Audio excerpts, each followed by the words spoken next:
డబ్బులు ఎన్ని రకాలుగా సంపాదిస్తారా అని మొన్న మా స్టాఫ్ మెంబర్తో ఒకరితో మాట్లాడేదాకా నాకు అర్థం కాలేదు. So chapter 7 of building a fashion jewellery brand. నేను మీ Sriram from Sriram fashion jewellery. So రీసెంట్గా మా స్టాఫ్ మెంబర్తో ఒకరితో మాట్లాడతా నైట్ ఏం చేస్తామంటే పబ్జీ బాగా ఆడతాను సార్ అన్నాడు. ఎందుకు అంత బాగా ఆడుకుంటా, ఏమి ఉపయోగం అంటే నేను బాగా ఆడే ఆ అకౌంట్ని ఇంకొకరికి అమ్మేసి మళ్ళీ ఇంకొక అకౌంట్ క్రియేట్ చేసుకుంటాను సార్, దాని ద్వారా నాకు ఖర్చులకు వస్తాయని. So it's a great thing. So బిజినెస్లో డబ్బులు సంపాదించడం ఎట్లానో విడిగా డబ్బులు సంపాదించడం అట్లా సేమ్. చాలామంది చాలా రకాలుగా సంపాదిస్తుంటారు. సో ఇలానే బిజినెసెస్లో కూడా చాలా బిజినెసెస్ మనకు అసలు ఐడియా ఉండదు. నాది సాఫ్ట్వేర్ వర్క్ అయిపోగానే ఇమీడియట్గా నెక్స్ట్ థింగ్ వచ్చేసి barcodes and labels and printers. మనకి ప్రింటర్ అంటే ఇక్కడ ఆంధ్రాలో దొరికింది, but barcode stickers and labels వచ్చేసి మనకి అసలు ఆంధ్రాలోనే లేవు. హైదరాబాద్, బెంగళూరు, చెన్నై ఇట్లాంటి బిగ్ సిటీస్లో మాత్రమే ఉన్నాయి.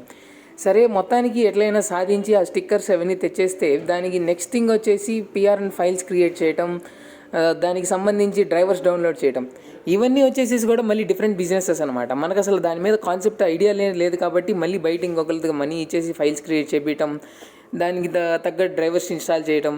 సో మనకి చివరికి ఇవన్నీ చేసిన తర్వాత ఎన్ని బిజినెసెస్ ఉన్నాయా ఒక బిజినెస్కి లింక్ అయ్యాయని అసలు మనం ఊహించుకోవడం ఉండవు ఇట్లాంటి బిజినెసెస్ ఉంటాయని. అలా స్టిక్కర్ కానీ లేబుల్స్ కానీ ఫైనల్గా క్రియేట్ చేశాను.